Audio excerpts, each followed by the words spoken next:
Piolo Pascual nagsalita na sa usapang nabuntis niya si Shaina Magdayaw. Panoorin ang detalye.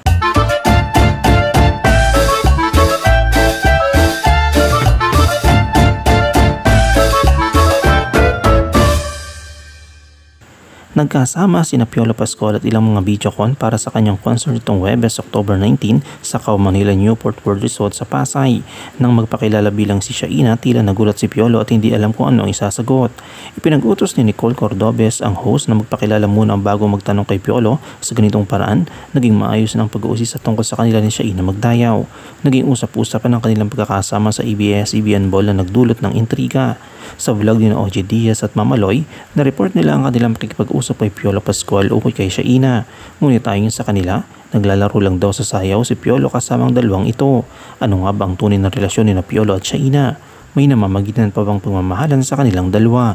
Sa pabirong sagot ni Piolo at aniya na rekindle, nagbigay ito ng isang clue ngunit hindi malinaw ang katotohanan. Nakatakda silang magkasama sa isang teleserye sa darating na taon at mukhang madalas ang kanilang pagkikita.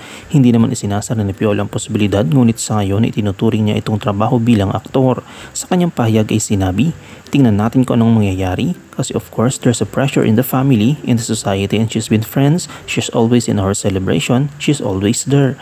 Let's see, for now I'm really busy and just something that I don't have any time for, so I don't wanna be unfair. But I'm not dating anyway, so what you see when we're together is really how we are. I hope she's not dating too."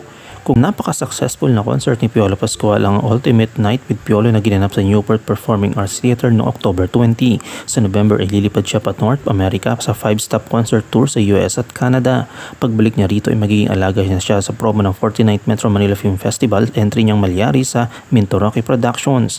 Kasama rin si Piolo sa pelikulang Gumbursa na nakalawak din sa MMFF 2023. Maligaya si Piolo sa kanyang pag-iisa pero bukas pa rin ang posibilidad na magkakaroon siya ng katuwang sa buhay.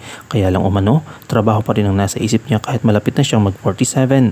Paano nga ba ang personal niya? Sa pahayag ni Piolo ay sinabi, Diyan lang may mga bagay na hindi para sa atin, darating tayo dyan. For now, really, I'm 46, I'm turning 47 in a couple of months. In a couple of weeks, I don't see any sign of slowing down, I'm excited with that Cornerstone has in store for us this coming year. Sumasabay kasi sila, so we're not struck with just doing TV, soaps, films, concerts, events, anything that has to do with content kasi there is a demand for, there is a vacuum for it. So we wanna take advantage of that. That's why we hire more creative people and in turn, we get to become more challenged and to really raise the bar para naman hindi tayo mahuhuli sa game. Ano ang iyong komento kaugnay dito? Shoutout tayo kay Karel Kong, kay Enrique Pantua Jr. at kay Helen Nay Alarba. I-comment mo lang ang inyong opinion sa comment section at huwag kalimutang i-like, i-follow, i-subscribe ang busygram.net para sa mga latest happenings.